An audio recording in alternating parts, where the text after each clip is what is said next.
പ്രിയമുള്ള സഹോദരങ്ങളെ, പരിശുദ്ധ റമളാൻ അടുത്ത ആഴ്ച ഈ സമയമൊക്കെ നമ്മൾ ഓരോരുത്തരും പരിശുദ്ധമായ തറാവീഹ് നമസ്കാരമൊക്കെ കഴിഞ്ഞോ, അല്ലെങ്കിൽ ചില നമസ്കാരങ്ങൾ ആരംഭിക്കാൻ പോകുന്നു.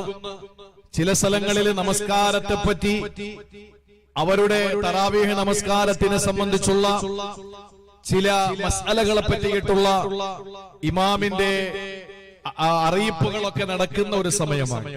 എന്ന് പറഞ്ഞാൽ നമ്മെ സംബന്ധിച്ചിടത്തോളം വരുന്ന ആഴ്ചകളിലൊക്കെ അള്ളാഹുവിന്റെ പരിശുദ്ധമായ അതിഥിയാകുന്ന റമളാനിനെ സ്വീകരിക്കുന്ന രാവുകളിലാണ് നമ്മളുള്ളത്. അപ്പൊ ഇനി വളരെ വിരളമായ എന്ന് പറഞ്ഞാൽ വിരലിൽ എണ്ണാവുന്ന ദിവസങ്ങൾ മാത്രം നമ്മുടെ മുന്നിൽ റമളാനിന് ബാക്കി നിൽക്കാൻ. അപ്പൊ നമുക്ക് ഇനി റമളാൻ കടന്നു വരുന്നതിന് മുമ്പ് നമുക്ക് എന്ത് ചെയ്യാം എന്നൊരു വിഷയമാണ് എന്റെ പ്രിയപ്പെട്ട സംഘാടകർ എനിക്ക് വേണ്ടി വെച്ചിട്ടുള്ളത് എന്ന് എന്നെ അറിയിക്കുകയുണ്ടായി. നോട്ടീസിൽ അതില്ലെങ്കിൽ പോലും അവരറിയിച്ചിട്ടുണ്ടാവണം റമളാന്റെ മുന്നൊരുക്കം അല്ലെങ്കിൽ റമളാന്റെ മുൻകരുതൽ എന്ന വിഷയമാണ് എന്ന്. കുറച്ചു മുമ്പ് ഞാൻ ഭക്ഷണം കഴിക്കുമ്പോ ഇതിന്റെ ബഹുമാന്യനായ പ്രസിഡന്റ് നിസാമുദ്ദീൻ സാഹിബ് എന്നോട് പറയുണ്ടായി. ഞാൻ പറയുന്നത് പരിശുദ്ധ റമളാന്റെ മുന്നൊരുക്കം എന്ന് പറയുന്നത് നമസ്കാര കുപ്പായവും മുസല്ലയും കഴുകി ഉണക്കലാണോ? പള്ളിയും പരിസരങ്ങളും വീടും മുറ്റവും ഒക്കെ കഴുകലാണോ? ഈത്തപ്പഴം, ഏറ്റവും നല്ല ക്വാളിറ്റിയുള്ള ഈത്തപ്പഴം അത് വളരെ വില കൊടുത്തു വീട്ടിൽ കൊണ്ടുവന്ന് നാം കൃത്യമായി ശേഖരിച്ചു വെക്കലാണോ? നോമ്പ് തുറക്കു വേണ്ടിയിട്ട് സംസം വെള്ളം എവിടെ നിന്നെങ്കിലും കരഗതമാക്കിയിട്ട് അതിനെ വീട്ടിൽ കൊണ്ടുവന്ന് നാം സൂക്ഷിക്കലാണോ? ഇതൊക്കെ പുണ്യമുള്ള കാര്യം തന്നെയാണ്. ഇതൊക്കെ മുൻഗാമികൾ ചെയ്ത കാര്യം തന്നെയാണ്, അതിൽ തർക്കമില്ല. പക്ഷെ റമളാൻ ഷരീഫിന്റെ മുമ്പായി എന്താണ് നാം ചെയ്യേണ്ടത്? വിശുദ്ധ റമളാൻ മാസത്തിന്റെ അള്ളാഹുവിന്റെ ഖുർആനിലൂടെ ആ റമളാൻ മാസത്തിന്റെ വ്രതാനുഷ്ഠാനത്തിനെ സംബന്ധിച്ചുള്ള പ്രഖ്യാപനം വന്നത് ഫർളായ നോമ്പിനെ സംബന്ധിച്ച് ഫുരിള അലൈക്കുമുസ് സിയാമു, നിങ്ങൾക്ക് നോമ്പ് ഫർളാക്കപ്പെട്ടു എന്ന് പറഞ്ഞുകൊണ്ടല്ല വിശുദ്ധ ഖുർആനിന്റെ പ്രഖ്യാപനം. നോമ്പ് വുജൂബാണ്, വാജിബാണ്. അതുകൊണ്ട് തന്നെ ഉജിബ അലൈക്കുമുസ് സിയാമു, നിങ്ങൾക്ക് നോമ്പ് വുജൂബാക്കപ്പെട്ടിരിക്കുകയാണ് എന്ന് പറഞ്ഞുകൊണ്ടല്ല അള്ളാഹുവിന്റെ പ്രമേയം. മറിച്ച് അള്ളാഹു പറഞ്ഞത് കുതിബ അലൈക്കുമുസ് സിയാമു എന്നാണ്. ഈ നമ്മളിരിക്കുന്ന ഈ പുരയിടം വിൽക്കാൻ ഉദ്ദേശിച്ചു എന്നിരിക്കട്ടെ, ഈ പുരയിടം വിൽക്കാൻ ഉദ്ദേശിച്ചു. അതിന്റെ സംസാരം ഇങ്ങനെ നടക്കുന്നതിനിടയിൽ അങ്ങോട്ടും ഇങ്ങോട്ടും വാക്കാൽ പറഞ്ഞു ഇത്ര ലക്ഷം രൂപയ്ക്ക് തന്നേക്കാം, ശരി ഇത്ര മാസം കഴിഞ്ഞിട്ട് ഞാൻ അത് ഇത്ര രൂപയ്ക്ക് എടുത്തോളാം എന്ന് പറഞ്ഞാൽ ഈ പറയുന്ന ആളിന്, കൊടുക്കുന്ന ആളിന് നല്ല വില കിട്ടിയാലും മറിച്ചു വിൽക്കാൻ പറ്റും. വാങ്ങിയ ആള് പൈസ ഉണ്ടാക്കി കൊണ്ടുവരുമ്പോ സ്ഥലം ഉണ്ടാവൂല. കാരണം ഇത് വെറും ഒരു വാമൊഴിയായിരുന്നു. പക്ഷേ അത് എഗ്രിമെന്റ് ചെയ്യപ്പെട്ടാലോ, അത് എഴുതി ഒരു 100 രൂപ പത്രത്തിൽ അത് കൃത്യമായി എഴുതി വെച്ചാലോ, അത് രേഖയായി രേഖപ്പെടുത്തപ്പെട്ടു. അത് വരമൊഴിയായി, വാമൊഴിയല്ല. അതിന് സ്വീകാര്യതയുണ്ട്. അത് നമുക്ക് കോടതിയിൽ ഹാജരാക്കാൻ കഴിയും. വിശുദ്ധ ഖുർആനിൽ അല്ലാഹു തആല നോമ്പ് നിങ്ങൾക്ക് നിയമമാക്കപ്പെട്ടു, എഴുതപ്പെട്ടു എന്നാ പറഞ്ഞത്. എന്ന് പറഞ്ഞാൽ അർത്ഥസംഖ്യക്കിടയില്ലാതെ യാതൊരു വിട്ടുവീഴ്ചയുമില്ലാതെ അല്ലാഹു തആല നിങ്ങൾക്ക് നോമ്പ് നിയമമാക്കിയിരിക്കുകയാണ്, നിങ്ങൾക്ക് ശർആക്കിയിരിക്കുകയാണ്, നിങ്ങൾക്ക് എഴുതപ്പെട്ടിരിക്കുകയാണ്. ഇത് വിശുദ്ധ ഖുർആനിന്റെ പ്രഖ്യാപനം. ഈ റമളാൻ ഇനിയും ദിവസങ്ങൾ ബാക്കി നിൽക്കവേ ഈ റമളാനെ നമുക്ക് എങ്ങനെ വരവേൽക്കാമെന്നാണ് എനിക്ക് മർഹബയുടെ പ്രവർത്തകർ വിളിച്ചപ്പോ എന്റെ മുന്നിലേക്ക് ഓടിയെത്തിയ സഹോദര സഹോദരിമാരോട് എനിക്കിന്ന് പറയാനുള്ളത്. ആദ്യമായി എന്നോടും, രണ്ടാമതായി എന്റെ മർഹബയുടെ കൂട്ടുകാരോടും, മൂന്നാമതായി എന്നെ കേൾക്കാൻ വന്ന ആളുകളോടും, നാലാമതായി ഇത് ലൈവിലൂടെ കണ്ടുകൊണ്ടിരിക്കുന്ന സഹോദരി സഹോദരന്മാരോടും അള്ളാഹു നമുക്ക് അമല് ചെയ്യാനുള്ള തൗഫീക്ക് തരട്ടെ. ഇഷ്ടംപോലെ പ്രഭാഷകരുണ്ട്.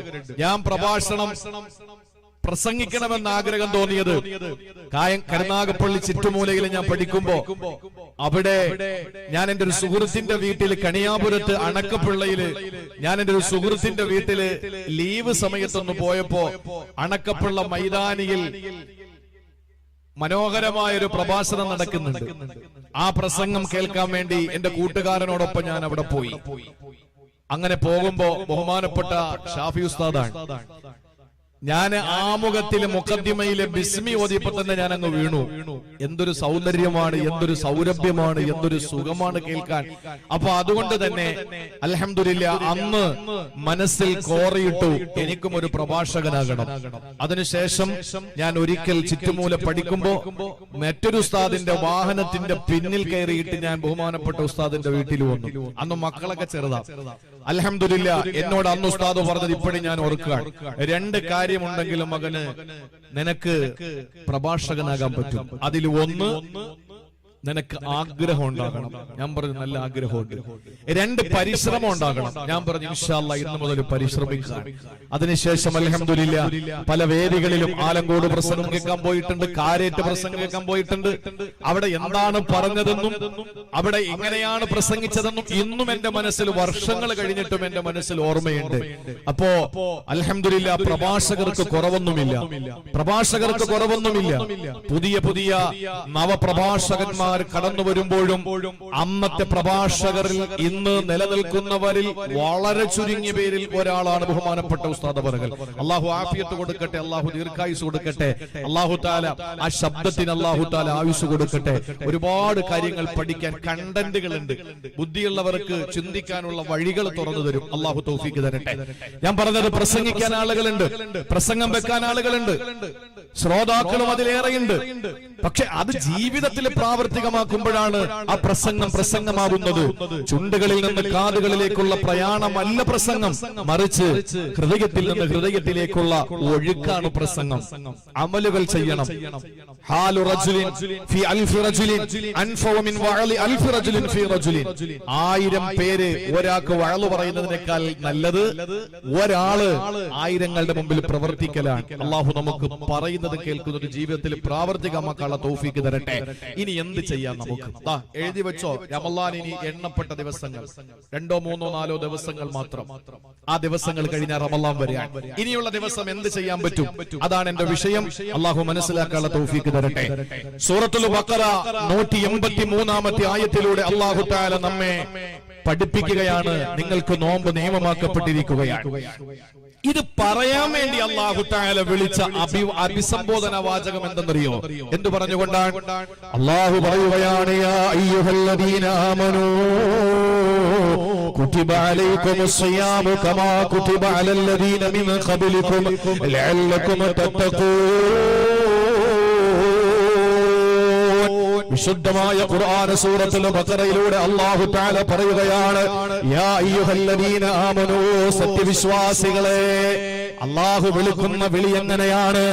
നോമ്പ് നിങ്ങൾക്ക് നിയമമാക്കപ്പെട്ടിരിക്കുന്നു എന്ന് പറയാൻ, അഥവാ 2-3 ദിവസങ്ങൾ കഴിഞ്ഞാൽ നമ്മൾ അഭിമുഖീകരിക്കേണ്ട പരിശുദ്ധമായ റമളാനിന്റെ വ്രതശുദ്ധിയെ എങ്ങനെയാണ് വരവേൽക്കേണ്ടത് എന്ന് അല്ലാഹു തആല ഈ ആയത്തിലൂടെ നമ്മെ പഠിപ്പിക്കുകയാണ്. അല്ലാഹു നമ്മളെ വിളിച്ച വാക്കേതാണ്? യാ അയ്യുഹല്ലദീന ആമനൂ, ഈമാനുള്ളവരെ. വാരിയെല്ല് കൊണ്ട് മൂടപ്പെട്ട ഹൃദയത്തിന്റെ ഉള്ളറകളിൽ രൂഢമൂലമാക്കപ്പെട്ട ഈമാനുള്ളവരെ, മുഅ്മിനീങ്ങളെ, സത്യവിശ്വാസിനികളെ, സത്യവിശ്വാസികളെ. ഇത് പറഞ്ഞുകൊണ്ട് അല്ലാഹു തആല നോമ്പിന്റെ കാര്യം പറഞ്ഞുവെങ്കിൽ സഹോദരങ്ങളെ, നമുക്ക് ഈമാൻ ഉണ്ടാക്കിയെടുക്കലാണ് പരിശുദ്ധ റമളാനിന്റെ മുന്നൊരുക്കമായി നമുക്ക് വേണ്ടത് എന്താണ്? അല്ലാഹു റബ്ബുൽ ഇസ്സത്ത് നമുക്ക് തന്ന ആയുസ്, അല്ലാഹു നമുക്ക് തന്ന ആരോഗ്യമുള്ള നിലയിൽ സഹോദരങ്ങളെ ഈമാനെ സ്വീകരിക്കാനും ഈമാനെ നേടിയെടുക്കാനും ഈമാനെ കരകരമാക്കാനും ഈമാനെ സ്വാംശീകരിക്കാനും ഈമാനെ ആവാഹിക്കാനും വേണ്ടി നമുക്ക് എന്തൊക്കെ ചെയ്യാൻ കഴിയുമെന്നല്ലേ പഠിക്കേണ്ടത്. അതുകൊണ്ട് സഹോദരങ്ങളെ, ഈമാൻ എന്ന് പറയുന്ന പടച്ചതമ്പുരാൻ നമുക്ക് തന്ന നിഅമത്തുണ്ടല്ലോ. ലൂത്ത് നബിയുടെ പ്രിയപ്പെട്ട ഭാര്യക്കല്ല കൊടുക്കാത്ത, നൂഹ് നബിയുടെ പൊന്നുമോനല്ല കൊടുക്കാത്ത, ആസിയ ബിയുടെ പ്രിയപ്പെട്ട ഭർത്താവിനല്ല കൊടുക്കാത്ത, ഇബ്രാഹിം നബിയുടെ ഉപ്പക്കല്ല കൊടുക്കാത്ത, അല്ലാഹുവിന്റെ ഹബീബ് നബി മുഹമ്മദ് മുസ്തഫ സല്ലല്ലാഹു അലൈഹി വസല്ലമ തങ്ങളുടെ പ്രിയപ്പെട്ട പിതാമകനല്ല കൊടുക്കാത്ത ഏറ്റവും വലിയ നിഅമത്ത് ഈമാൻ എനിക്കും നിങ്ങൾക്കും അല്ലാഹു തന്നുവെങ്കിൽ എന്റെ പ്രിയപ്പെട്ട സഹോദരങ്ങളെ, ആ ഈമാൻ എങ്ങനെയാണ് നമുക്ക് സ്വാംശീകരിക്കാൻ കഴിയുക? ആ ഈമാൻ എങ്ങനെയാണ് പിടിച്ചു നിൽക്കാൻ നമുക്ക് കഴിയുക? കാലിനടിയിലെ മണ്ണൊലിച്ചു പോകുന്ന കാലത്തിലാ നമ്മളുള്ളത്. ഇവിടെ പറയേണ്ടത് ഖബറിനെ പറ്റിയല്ല, സിറാത്തിനെ പറ്റിയല്ല, മഹ്ശറയെ പറ്റിയല്ല, സ്വർഗത്തെ പറ്റിയല്ല, നരകത്തെ പറ്റിയല്ല. ഇതെല്ലാം നമ്മൾ കേട്ടതാണ്, കേൾക്കേണ്ടതാണ്, സമയമുണ്ട് പറയാ. പക്ഷെ ഇന്നത്തെ വേദികളിൽ പറയേണ്ടത് ഈമാനെ സംബന്ധിച്ചിടത്താ. ഈമാനിനെ പറ്റിയാ പറയേണ്ടത്. ഈമാന് ചോർന്നു പോകാതിരിക്കാൻ എന്തൊക്കെയാ ചെയ്യേണ്ടതെന്നാ പറയേണ്ടത്.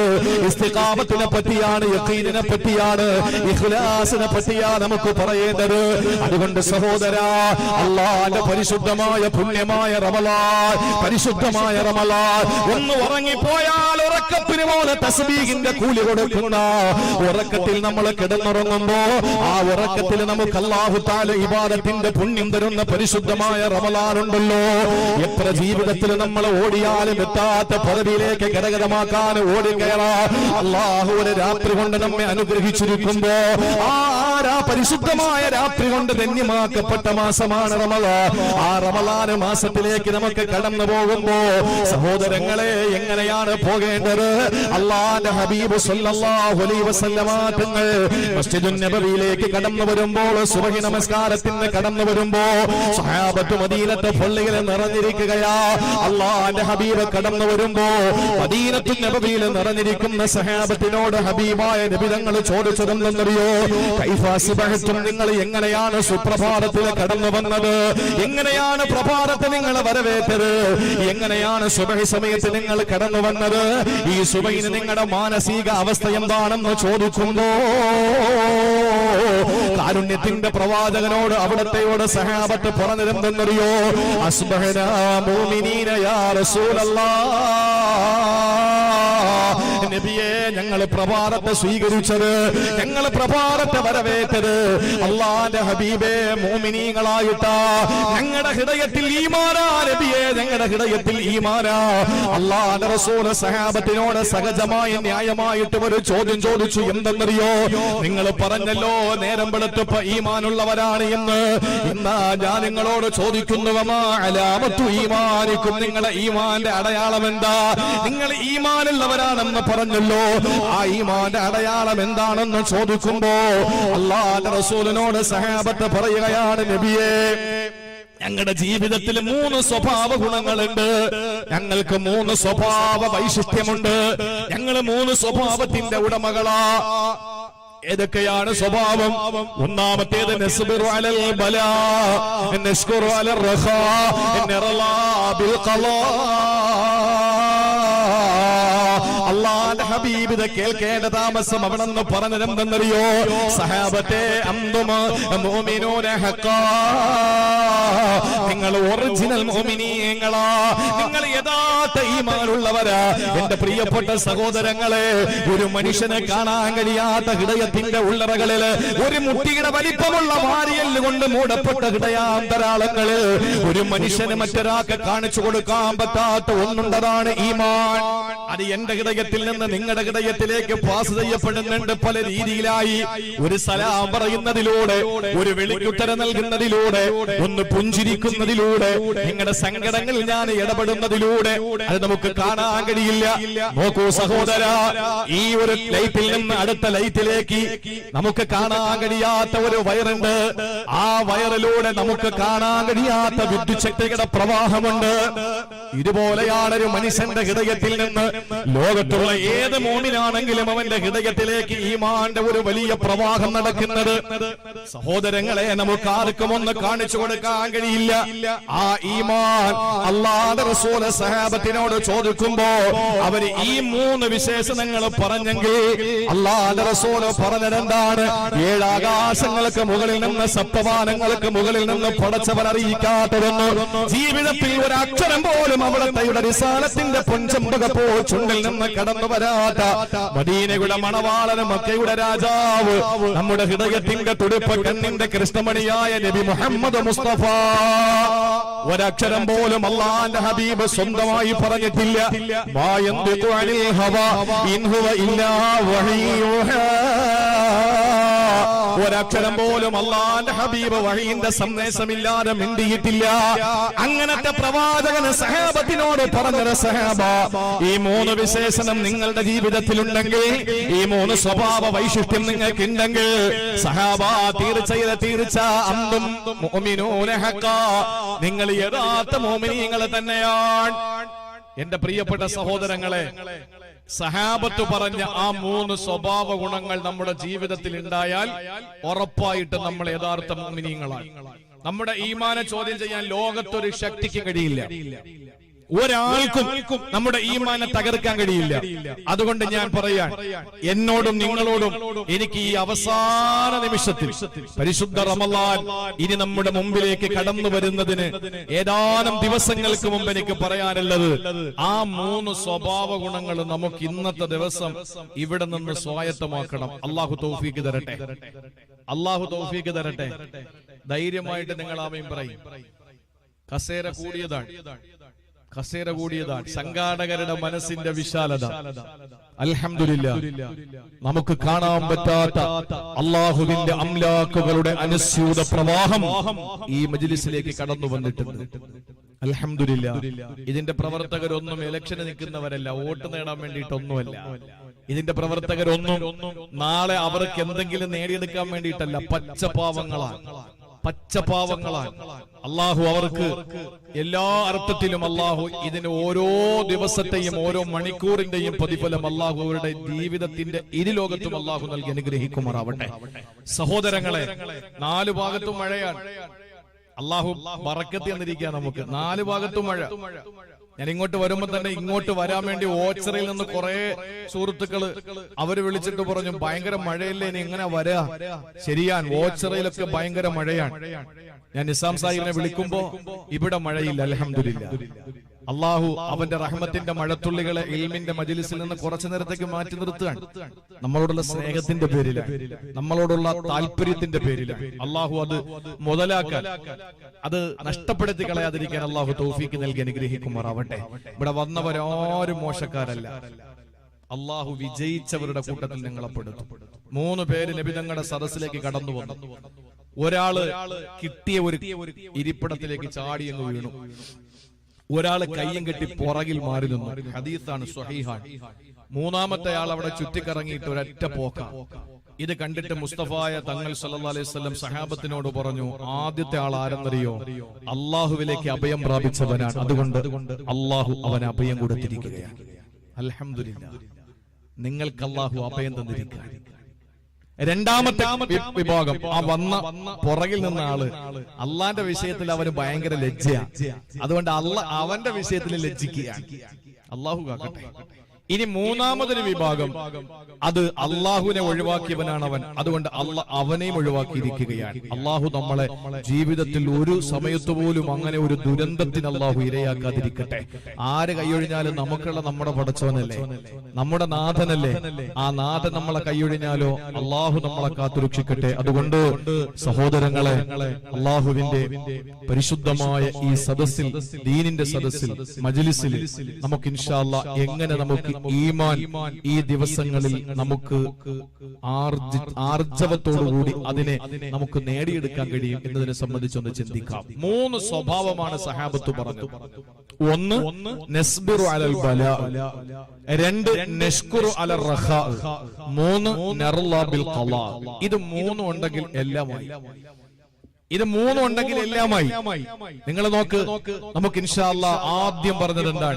നസ്ബിറു അലൽ ബലാ, ഞങ്ങൾ പരീക്ഷണങ്ങളിൽ ക്ഷമിക്കുന്നവരാണ്. അള്ളാന്റെ ഹബീബെ, ഞങ്ങൾ എന്ത് പരീക്ഷണം വന്നാലും ഞങ്ങൾ ക്ഷമയുള്ളവരാണ്.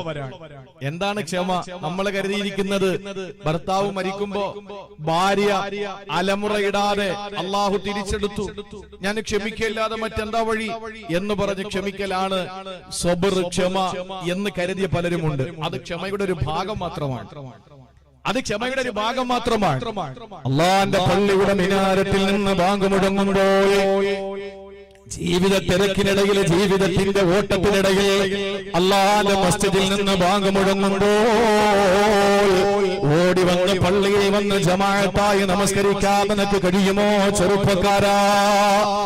അല്ലാഹുവിന്റെ പരിശുദ്ധമായ ദീനിന്റെ മജ്ലിസ് നടക്കുമ്പോ എല്ലാ കാര്യങ്ങളും ഒന്ന് മാറ്റിവെച്ചിട്ട്, എല്ലാ ചിന്തകളും ഒന്ന് മാറ്റിവെച്ചിട്ട്, അല്ലാഹുവിന്റെ പരിശുദ്ധമായ ദീനിന്റെ മജ്ലിസാണല്ലോ റഹ്മത്തിന്റെ പാരാവാരം പോലെയുള്ള മാലാഖമാരുടെ ഏറ്റവും വലിയ സാന്നിധ്യമുള്ള മജ്ലിസാണല്ലോ.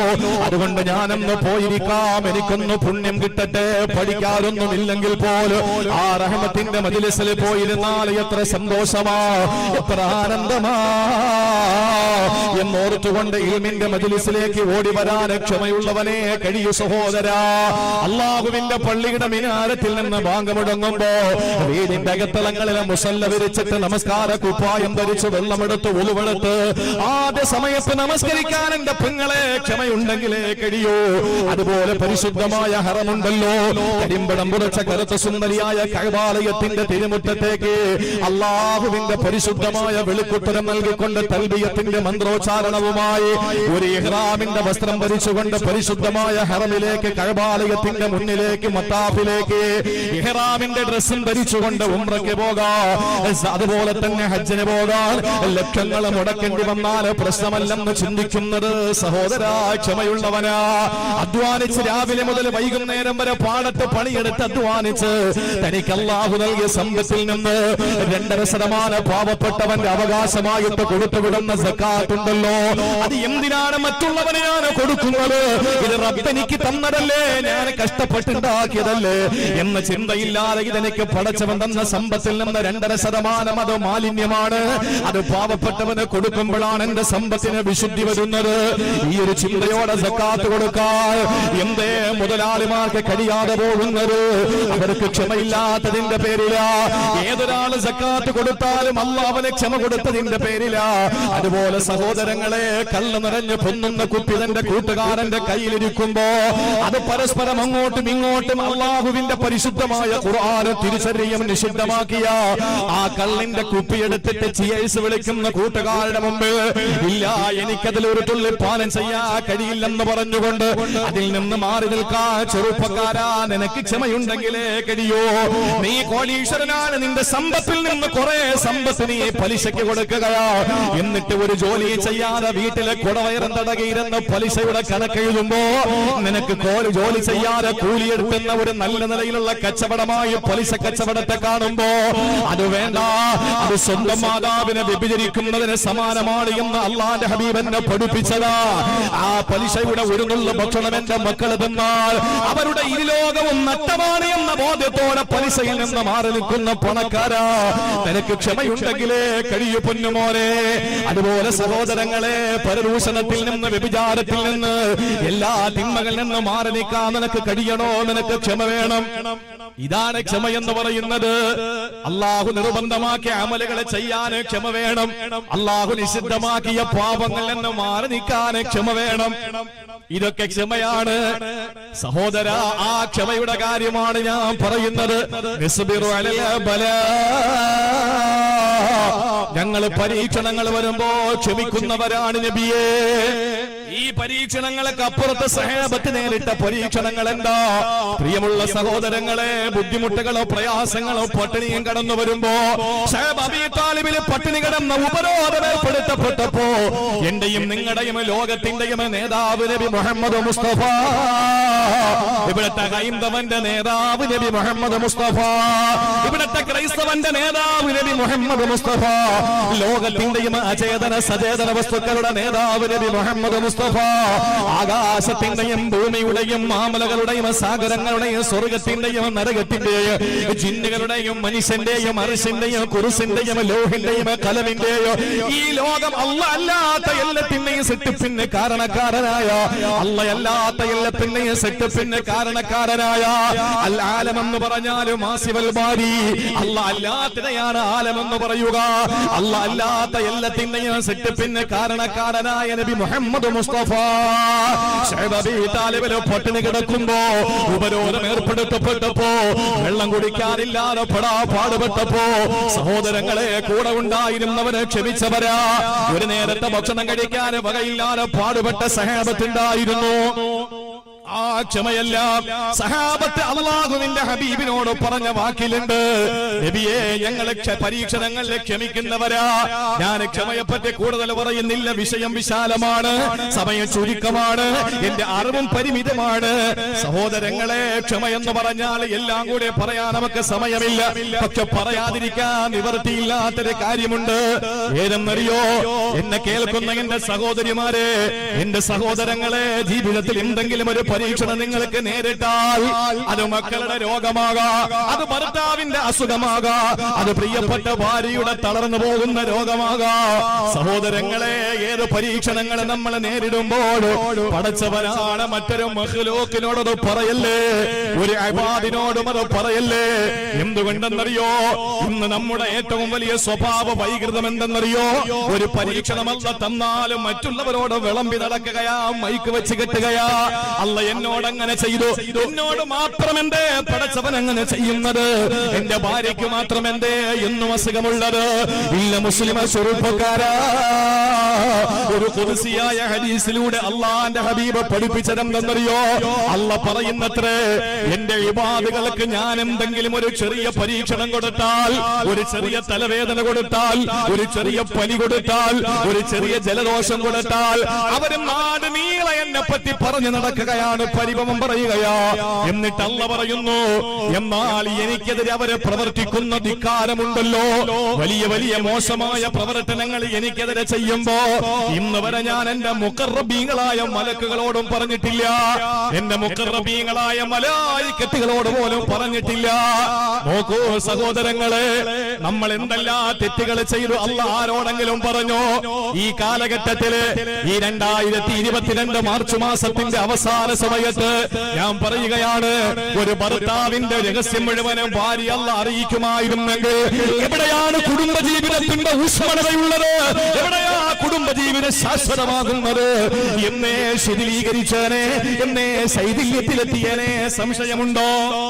ഒരു ഭാര്യയുടെ രഹസ്യം മുഴുവനും ഭർത്താവിനല്ല അറിയിച്ചു കൊടുത്തെങ്കിൽ മലായിക്കത്തിന്റെ കാര്യം വിട്, അള്ളാഹു മലായിക്കത്തിനോട് പറയുന്ന കാര്യം വിട്. നമ്മുടെ കൂട്ടത്തിലുള്ള ഒരാളോട് നമ്മുടെ ന്യൂനതകളല്ല പറഞ്ഞെങ്കിൽ ആരുടെ കൈപിടിച്ചു മുട്ടാനാ നമ്മൾ നിൽക്കുക? ആരെ മുസാഫഹത്ത് ചെയ്യാനാ നമ്മൾ ശ്രമിക്കുക? സഹോദരങ്ങളെ, ഞാൻ ചെയ്യുന്ന തിന്മകൾ അല്ലാഹു ആരോടും പറയുന്നില്ലല്ലോ. നിങ്ങൾ ചെയ്യുന്ന തിന്മകളും അല്ലാഹു ആരോടും പറയുന്നില്ല. അല്ല പരിതപിക്കുകയാണ്. എന്നിട്ട് എന്തേ എന്റെ ദാസന്മാരെ ഞാൻ കൊടുക്കുന്ന പരീക്ഷണങ്ങൾ നാട് നീളെ പറഞ്ഞു നടക്കുന്നു? ചിന്തിച്ചു നോക്ക്, എത്ര ദുഷ്ടന്മാരാ നമ്മൾ, എത്ര ദുഷ്ടന്മാരാ. അള്ളാഹു നമുക്ക് മനസ്സിലാക്കാനുള്ള തൗഫീക്ക് തരട്ടെ. നമുക്കൊരു പരീക്ഷണം അള്ളാഹു തന്നാൽ ഒരു മനുഷ്യനോടും അത് പറയരുത്. പിന്നെ കൂട്ടി വായിക്കേണ്ട ഒരു കാര്യം ഞാൻ പറയാം. മഹാന്മാരായ സാദാത്യങ്ങൾ വരും, മഹാന്മാരായ പണ്ഡിതന്മാര് വരും, ഇൽമും അതുപോലെ പിന്നെ ഈ സയ്യിദ് എന്ന് പറയുന്ന പദവിയൊന്നും ഇല്ലാത്ത സാലിഹീങ്ങളുണ്ട് നമ്മുടെ നാട്ടില്. ഇരിക്കുന്നവരില് എത്രയോ സാലിഹീങ്ങൾ ഉണ്ടാവും, ഒരു മനുഷ്യനെ ഉപദ്രവിക്കാത്ത, ഒരു മനുഷ്യനെ പറ്റി ഒന്നും പറയാത്ത, ഹൃദയത്തിൽ വക്രതകളൊന്നും ഇല്ലാത്ത, ആരെയും കുറ്റപ്പെടുത്താത്ത, വിമർശിക്കാത്ത, ഒറ്റപ്പെടുത്താത്ത, അവരവരുടെ കാര്യം നോക്കി എന്തെങ്കിലും നന്മകൾ ചെയ്യാൻ പറ്റുമെങ്കിൽ ചെയ്ത് അൽഹംദുലില്ലാഹ് സ്വർഗത്തിൽ പോകാൻ വേണ്ടിയിട്ട് അള്ളാഹുവിലേക്ക് ഖേദിച്ച് മടങ്ങുന്ന എത്ര സാലിഹീങ്ങൾ ഉണ്ടാവും. നമുക്കുള്ള നേട്ടാതാ സഹോദരങ്ങളെ. അൽഹംദുലില്ലാഹ് എവിടെയെങ്കിലുമൊക്കെ പോയാൽ, നമ്മൾ മരിച്ചെന്ന് കേട്ടാൽ എവിടെ നിന്നൊക്കെ ആള് വരിക? എന്തായാലും ഞാൻ മരണപ്പെട്ടു പോയാൽ ബഹുമാനപ്പെട്ട എന്റെ ഷാഫി ഉസ്താദ് വരുമല്ലോ. അപ്പൊ നിങ്ങളിൽ എത്ര പേരാ എന്റെ മയ്യിത്ത് നിസ്കാരത്തിന് വരിക? അള്ളാഹു ദീർഘായുസ് കൊടുക്കട്ടെ. ആർക്ക് മരണം സംഭവിച്ചാലും ആ മരണപ്പെടുന്ന ആളിന്റെ മയ്യത്തൊന്ന് കാണാനും ഒന്ന് ദുആ ചെയ്യാനും ആ സംസ്കരണത്തിൽ പങ്കാളിയാകാനും ലോകത്തിന്റെ എല്ലാ ഭാഗത്തു നിന്നും വരുന്ന ഒരു ജനസമൂഹത്തെ കിനാവ് കണ്ടുകൊണ്ടാ വാഴലിന് പോകുന്നത്. അല്ലാതെ നിങ്ങൾ എന്ത് തന്നാ നമുക്ക് തികയും? അല്ലെങ്കിൽ നിങ്ങൾ തരുന്നതാണോ നമുക്ക് തികയുന്നത്? നിങ്ങൾ തന്നില്ലെങ്കിലും നമ്മൾ ജീവിക്കും, നിങ്ങൾ തന്നാലും നമ്മൾ ജീവിക്കും. ഇതൊക്കെ അള്ളാഹു തരുന്ന ഒരു സന്തുലിത അവസ്ഥയാണല്ലോ, മനുഷ്യന്റെ നിലനിൽപ്പിനാണല്ലോ ഇതൊക്കെ. പക്ഷേ നമ്മൾ പ്രതീക്ഷിക്കുന്ന എന്താണ്? ഏതെങ്കിലും ഒരാള് മയ്യിത്ത് നിസ്കാരത്തിന് വന്നൊന്ന് ദ്വാരന്നാൽ അൽഹംദുലില്ലാ, അങ്ങനെ ഒരു നേട്ടമേ നമുക്കുള്ളൂ. ഞാൻ പറഞ്ഞു വന്നത് സാലിഹീങ്ങൾ, സാദാത്തീങ്ങൾ, മഹാന്മാരായ പണ്ഡിതന്മാരൊക്കെ കാണുമ്പോ അവരോട് ഒരുപാട് പ്രശ്നങ്ങളില്ല ഉസ്താദെ, തങ്ങളെ വലിയ പ്രതിസന്ധിയില്ല, പരീക്ഷണങ്ങൾ ഒരുപാടുണ്ട്, അതൊന്നും വിളമ്പാൻ നിൽക്കരുത്, ഞാൻ വലിയ പ്രശ്നത്തിലാണ്, നിങ്ങൾ ദുആരക്കണം, സബ്ർ കിട്ടാൻ, ക്ഷമ കിട്ടാൻ, നേരിടാൻ, പിടിച്ചു നിൽക്കാൻ, നഷ്ടപ്പെട്ടു പോകാത്ത ഈമാനിനു വേണ്ടിയിട്ട് നിങ്ങൾ ദുആരക്കണമെന്ന് പറയുന്നതിൽ തെറ്റില്ല. അത് അഹ്ലുസുന്നയുടെ വിശ്വാസമാണ്. പക്ഷേ എടാ, നീ അറിഞ്ഞ അള്ളാഹു എന്നും എന്റെ ഭാര്യയ്ക്ക് അസുഖാടാ, എന്റെ മക്കൾക്ക് എന്നും ദീനമാണ്, എനിക്ക് എന്നും എവിടെ തൊട്ടാലും പ്രശ്നമാണ് എന്ന് പറഞ്ഞിട്ട് ഇങ്ങനെ കൂട്ടുകാരോട് പറഞ്ഞു നടക്കും. ഒരു കാര്യം ഞാൻ പറയാം, തഫ്സീർ ഇബ്നുൽ കസീറിൽ വളരെ വ്യക്തമായി വെള്ള പേപ്പറിൽ കറുത്ത മഷി കൊണ്ട് രേഖപ്പെടുത്തിയ ഒരു സംഭവമുണ്ട്. എത്ര വലിയ പൊന്നുമോനാണെങ്കിലും അള്ളാഹ് പണിഷ്മെന്റ് തരും. ഇങ്ങനെ പറഞ്ഞു നടന്നാൽ ഒന്ന്, കാര്യങ്ങൾ പരിഹരിക്കപ്പെടില്ല, രണ്ട്, എത്ര വലിയവനാണെങ്കിലും ഏത് കുടുംബത്തിൽ പിറന്നവനാണെങ്കിലും പണിഷ്മെന്റ് ഉറപ്പാ. അള്ളാഹു പണിഷ്മെന്റ് തരും. എന്തുകൊണ്ടെന്നറിയോ? ഒരു ദിവസം മഹാനായ യാക്കൂബ് നബി അലൈഹിസ്സലാമിന്റെ മുന്നിലേക്ക് വന്നു ആരാ? ഒരു സഹോദരൻ, അദ്ദേഹത്തിന്റെ തന്നെ ഒരു സഹോദരൻ വന്നു. എന്നിട്ട് കാര്യങ്ങളൊക്കെ പറഞ്ഞുകൊണ്ടിരിക്കുന്നതിൽ ചോദിച്ചു, അല്ല യാക്കൂബ് നബിയെ, ഇപ്പൊ കാഴ്ചയൊക്കെ തീരെ അങ്ങ് പോയല്ലേ? അതെ സഹോദര, എന്റെ കാഴ്ച പോയി. അങ്ങോട്ട് വിശദീകരിക്കാൻ തുടങ്ങി. എന്റെ പൊന്നുമോനായിരുന്നല്ലോ എന്റെ യൂസുഫ്, എന്റെ കരളായിരുന്നല്ലോ എന്റെ യൂസുഫ്, എന്റെ 12 മക്കളിൽ എന്റെ പ്രിയപ്പെട്ടവനായിരുന്നു എന്റെ യൂസുഫ്. എന്താ സംഭവിച്ചതെന്നൊക്കെ എനിക്കറിയാം, പക്ഷെ ഞാൻ ക്ഷമിക്കുകയാണ്, അല്ലാതെ എന്ത് ചെയ്യാനാ? എന്റെ പൊന്നുമോന് യൂസുഫ്, അവൻ എനിക്ക് നഷ്ടപ്പെട്ട് കരഞ്ഞ് ഞാൻ എന്റെ കണ്ണ് കൃഷ്ണമണി വെളുത്തുപോയി സഹോദര എന്ന് പറഞ്ഞു. അപ്പൊ കിട്ടിയ അവസരമല്ലേ? മറ്റയാൾ ചോദിച്ചു, അല്ല ഇപ്പൊ വില്ല് പോലെ മുതുകങ്ങ് വളഞ്ഞല്ലോ, എന്തു പറ്റി? അതെന്റെ ബിന്യാമീനും കൂടെ നഷ്ടപ്പെട്ടപ്പോ പറയണ്ട സഹോദര, ഒരേ ഇരിപ്പ് തന്നെ വീട്ടില്, പുറത്തിറങ്ങാൻ പറ്റില്ല, എനിക്ക് അത്രയും സങ്കടമാണ്, എന്റെ മുതുക് വില്ല് പോലെ അങ്ങ് വളഞ്ഞു എന്ന് പറഞ്ഞു. ആ സമയം കേട്ടോ, ആ സമയം മഹാനായ നസലൽ അമീൻ മലക്ക് ജിബ്രീൽ, മഹാനായ റൂഹുൽ അമീൻ മലക്ക് ജിബ്രീൽ ഏഴാകാശങ്ങൾക്ക് മുകളിൽ നിന്നതാ കടന്നു വരികയാ. അല്ലാഹുവിന്റെ ഹബീബ് മഹാനായ യാക്കൂബ് നബി അലൈഹിസ്സലാം കടന്നു വന്നിട്ട് പറയുകയാണ്, ഓ നബിയേ, ഇന്നല്ലാഹ യുഖരിഉക സലാം, ഇന്നല്ലാഹ യുഖരിഉക സലാം, അല്ലാഹു അങ്ങക്ക് സലാം പറഞ്ഞിരിക്കുകയാ, അല്ലാഹ് സലാം പറഞ്ഞു വിട്ടിരിക്കുന്നു നബിയേ. ആവേശത്തോടെ യാക്കൂബ് നബി സലാം അടക്കുകയാ. ആ സമയത്താണ് അല്ലാഹുവിന്റെ മലക്ക് ജിബ്രീൽ പറയുന്നു, ഓ യാക്കൂബ് നബിയേ, അല്ലാഹ് ഒരു കാര്യം കൂടി പറഞ്ഞു. എന്താ? അമാ തസ്തഹീ, നിങ്ങൾക്ക് നാണമുണ്ടോ എന്ന് ചോദിക്കുകയാ, നിങ്ങൾക്ക് ലജ്ജയുണ്ടോ എന്ന് ചോദിക്കുകയാ. പച്ച മലയാളത്തിൽ നമ്മുടെ നാടൻ ഭാഷയിൽ പറഞ്ഞാൽ അല്ലാഹ് ചോദിക്കുകയാണ്, നിങ്ങൾക്ക് ഉളുപ്പുണ്ടോ? യാക്കൂബ് നബി സംബീതനായി, പരിഭ്രമചുട്ടനായി, വിഷാദവിഷണനായി, വ്യാകുല വിഹുലനായി, എന്തേ ജിബ്രീലേ അങ്ങനെ പടച്ചവന് ചോദിച്ചത്? എന്തേ എന്റെ ഭാഗത്ത് നിന്ന് എന്താ ഉണ്ടായത്? ജിബ്രീൽ അലൈഹിസ്സലാം യാക്കൂബ് നബിയോട് പറഞ്ഞത്രേ, അല്ലയോ യാക്കൂബ് നബിയേ, നിങ്ങൾ നിങ്ങളുടെ സങ്കടങ്ങൾ എന്തിനാ സഹോദരനോട് വിളമ്പിക്കൊടുത്തത്? നിങ്ങളുടെ ദുഃഖങ്ങൾ എന്തിനാ പരിഭവത്തിന്റെ കെട്ടഴിച്ചു വെച്ചത്? ആ സമയത്ത് യാക്കൂബ് നബി അലൈഹിസ്സലാം ബോധവാനാവുകയാ. ഉടൻ തന്നെ യാക്കൂബ് നബി അലൈഹിസ്സലാം സർവ്വതും അല്ലാഹുവിലേക്ക് അർപ്പിച്ചുകൊണ്ട് നിലവിളിച്ചു. എന്താ? സൂറത്ത് യൂസുഫിൽ നമുക്കത് കാണാം. യാക്കൂബ് നബി അലൈഹിസ്സലാം പറഞ്ഞ വാക്കെന്തെന്നറിയോ?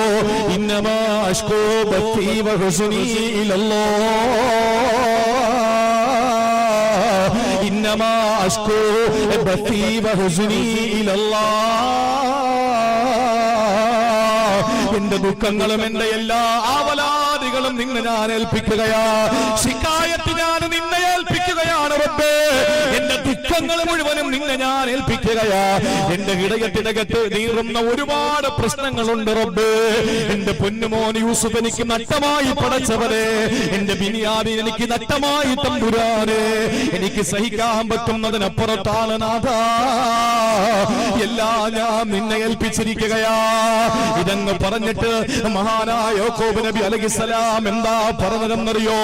അല്ലാഹുൽ മുസ്തആൻ, അലാ മാ തസിഫൂ. പൊന്നുമക്കളെ, നിങ്ങൾ പറയുന്നത് എനിക്ക് അവലംബിക്കാൻ കഴിയില്ല, നിങ്ങളെ പറയുന്നത് എനിക്ക് വിശ്വാസമില്ല മക്കളെ, നിങ്ങളെ വാക്ക് എനിക്ക് കേൾക്കേണ്ട മക്കളെ. എനിക്ക് ഏറ്റവും വലുത് എന്റെ റബ്ബാണ്. എന്നെ ഒരു സ്ഥലത്തെ കൈവിടാത്ത അല്ലാ, എന്നെ സൃഷ്ടിച്ച അല്ലാ, എന്നെ സംരക്ഷിച്ച അല്ലാ, എന്നെ സംഹരിക്കുന്ന അല്ലാ, സർവജ്ഞനായ സർവഗുണ സമ്പൂർണനായ സർവലോക സൃഷ്ടിസ്ഥിതി സംഹാരകർത്താവായ ആ സ്നേഹസമ്പന്നനായ എന്റെ നാഥനെ ഞാനെല്ലാം ഏൽപ്പിച്ചിരിക്കുകയാ. ഇത് പറഞ്ഞപ്പോൾ അല്ലാഹു ഖുർആൻ സൂറത്ത് യൂസുഫിലൂടെ യാക്കോബ് നബിയുടെ ക്ഷമയെ പറ്റി പറഞ്ഞത് ഫസബുറുൻ ജമീൽ. ലോകത്താരെ പറ്റിയാ പടച്ചവൻ അങ്ങനെ പറഞ്ഞത് ഫസബുറുൻ ജമീൽ. ഏറ്റവും മനോഹരമായ മുൻചുള്ള ചാച്ചല്യമാനമായ ക്ഷമ. യാക്കോബ് നബിയുടെ ക്ഷമയെ പറ്റി അല്ലാഹു പുകഴ്ത്തി പറഞ്ഞു. സഹോദരങ്ങളെ, യൂസുഫ് എന്ന പൊന്നുമോനെ അല്ല തിരിച്ചു കൊടുത്തു. എങ്ങനെയാ? പൊട്ടക്കിണറ്റിലേക്ക് വലിച്ചെറിയപ്പെട്ട ശൈശവത്തിന്റെ, ബാല്യത്തിന്റെ, കൗമാരത്തിന്റെ, യൗവനത്തിന്റെ ദിശ കഴിഞ്ഞിട്ട് മഹാനായ യാക്കോബ് നബിക്ക് തന്റെ യൂസുഫ് എന്ന പൊന്നുമോനെ തിരിച്ചു കിട്ടിയത് ബാലനായിരിക്കുന്ന സമയത്ത് തന്റെ കുഞ്ഞുടുപ്പിനകത്തേക്ക് ഏതോ ആടിന്റെ രക്തം പുരട്ടിയ ചെന്നായ കടിച്ചു കീറി എന്ന വേഷപ്രസന്നത കാണിച്ചുകൊണ്ട് മക്കളെ പരിചയപ്പെടുത്തിയിട്ട് പറ്റിച്ചു കളഞ്ഞ അവസ്ഥയില് പൊട്ടക്കിണറ്റിൽ കിടന്ന ബാലനായ യൂസുഫായിട്ടല്ല അല്ലാഹു യാക്കോബ് നബിക്ക് തിരിച്ചു കൊടുത്തത്. സർവ്വ ദുഃഖങ്ങളും അല്ലാഹുവിനെ ഏൽപ്പിച്ചപ്പോ, സങ്കടങ്ങളുടെ ഭാണ്ഡക്കെട്ട് റബ്ബിന്റെ മുമ്പിൽ ഇറക്കി വെച്ചപ്പോ അല്ലാഹു യൂസുഫ് എന്ന പൊന്നുമോനെ പിരിച്ചു കൊടുത്ത്. എങ്ങനാണെന്നറിയോ? യൂസുഫ് എന്ന് പറയുന്ന പൊന്നുമോൻ ഇന്നാരാണ്?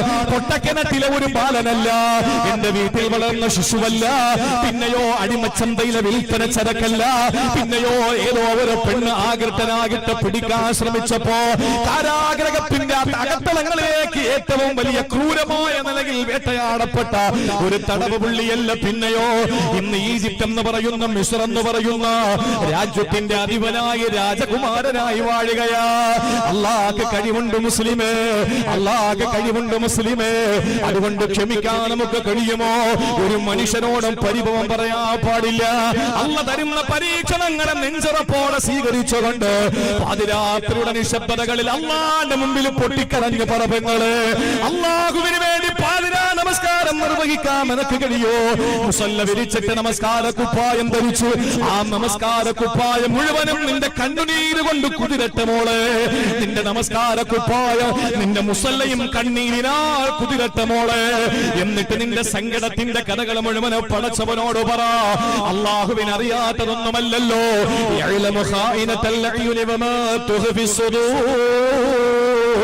ഒളിക്കണ്ണുകൊണ്ടുള്ള നോട്ടമറിയുന്ന അല്ലാഹ്, വാരിയെല്ലിനാൽ മൂടപ്പെട്ട ഹൃദയത്തിന്റെ ചലനമറിയുന്ന അല്ലാഹ്, കല്ലിടുക്കിലെ പുൽക്കൊടിക്ക് പോലെ കുടിനീര് കൊടുക്കുന്ന അല്ലാഹ്, പാതിരാത്രിയുടെ നിശബ്ദതയിലെ കോൺക്രീറ്റ് സൗധത്തിന്റെ ഉള്ളിൽ കിടക്കുന്ന മനുഷ്യന്റെ ഹൃദയത്തിന്റെ തുടിപ്പറിയുന്ന അല്ലാഹ്, വലിയ വലിയ കറുത്ത പാറക്കെട്ടുകളുടെ ഇടയിലൂടെ നടന്നു പോകുന്ന കൊച്ചു ഉറുമ്പിന്റെ കാലിന്റെ ചലനമറിയുന്ന റബ്ബ്, ആ പടച്ചവനെ ഏൽപ്പിക്കുമോളെ. അല്ലാഹു സുബഹി വരെയാക്കില്ല. ആ സെക്കൻഡിൽ ഇന്നമാ അംറുഹു ഇദാ അറാദ ശൈഅൻ അൻ യഖൂല ലഹു കുൻ ഫയകൂൻ. അല്ലാഹു അവന്റെ ഖുദ്റത്തും ഇറാദത്തും ലിങ്കാകുന്ന ഒരു സെക്കൻഡിന്റെ നിമിഷാർദ്ധം മതി. അല്ലാഹു എന്തെങ്കിലും ഒന്ന് ഉദ്ദേശിച്ചാൽ സ്വാഹിബു കുന്നായ അല്ലാഹ്, കാഫിന്റെ നൂനിന്റെ ഇടയിൽ പ്രവർത്തിക്കുന്ന അല്ലാഹ്, ഏതെങ്കിലും ഒരു കാര്യം തീരുമാനിച്ചാൽ ഒരു നിമിഷാർദ്ധത്തിന്റെ മുമ്പിൽ വെച്ച് അല്ലാഹു അതിനെ സാധിപ്പിച്ചു തരും മോളെ.